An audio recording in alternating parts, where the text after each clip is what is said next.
نستعين على أمور الدنيا والدين وصلى اللهم على سيدنا ونبينا محمد. دمان مجتمع الكيسوقيمي علماء يا مدحض يا ذاتك كلا دوان يا إنت كلا سعوتا ورباهين تبا. السلام عليكم ورحمة الله وبركاته. سلام كدب رنتي آديات بانوهم بلييني شركة تكافل يا عمر حاج حسين يا تيم كيس يا تعب كيس وقالين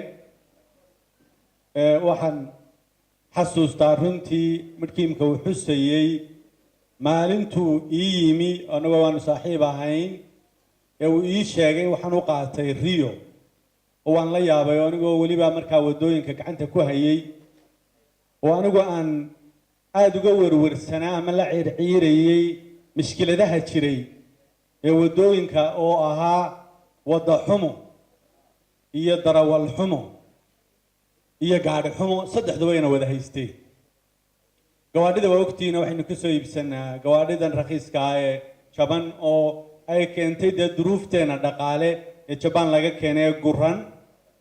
gawaadhida guran oo duruufteena dhaqaale ay keentay oo kuwa waxa weeyaan in laga soo iibsado kambaniyada Toyota iyagoo cusub la soo iibsadaa laga yaabo inay koos garaynayso 50,000 ilaa 100,000 iyo wax la jiraba ayaa waxa dee duruufteena dhaqaale ay keentay inaynu iibsano gawaadhida guran oo ah gawaadhi la soo isticmaalay ama siba waxa lagu yahay afka qalaad road off oo laga joojiyay markay u furayo inuu xalaal mirtay oo uu aanu gacan dhawaysan oo gacan togaalayni uu xalaal mirtay xalaasha baraka badan ilaahay ha u barakeeyo isaga inta ka shaqeynaysaba aad baan ugu hambalyeynaya mar labaad. waxaan xasuustaa xilligaan wadada ka shaqeynayay baan badana ku dhiirigelin jiray qof walbana waxaan leeyahay waa suurtagal oo isba waa ka suurtagalka ka dhigay kambaniya noocana waa la suurtagelin karaa oo waa la hirgelin karaa si dalkeenu horumarkiisa iyo dhaqaalihiisa iyo noloshiisa ay isu bedesho. waxaan soo qaadan jiray badana maqaalo uu lahaa Mandela oo it is always impossible until it is done.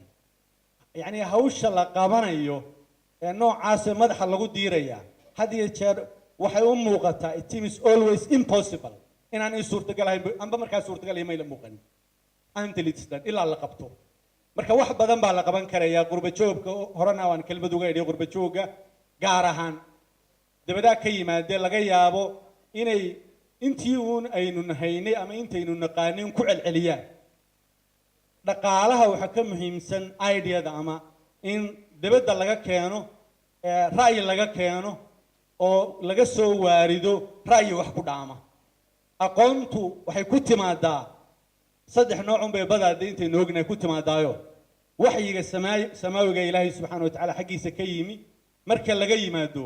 waa invention-ka hal abuurka ama saynis ha noqdo ama culumta kala duwan wuxuu doonaa ku yimaadee waa wax hal abuur ku yimi oo bini aadan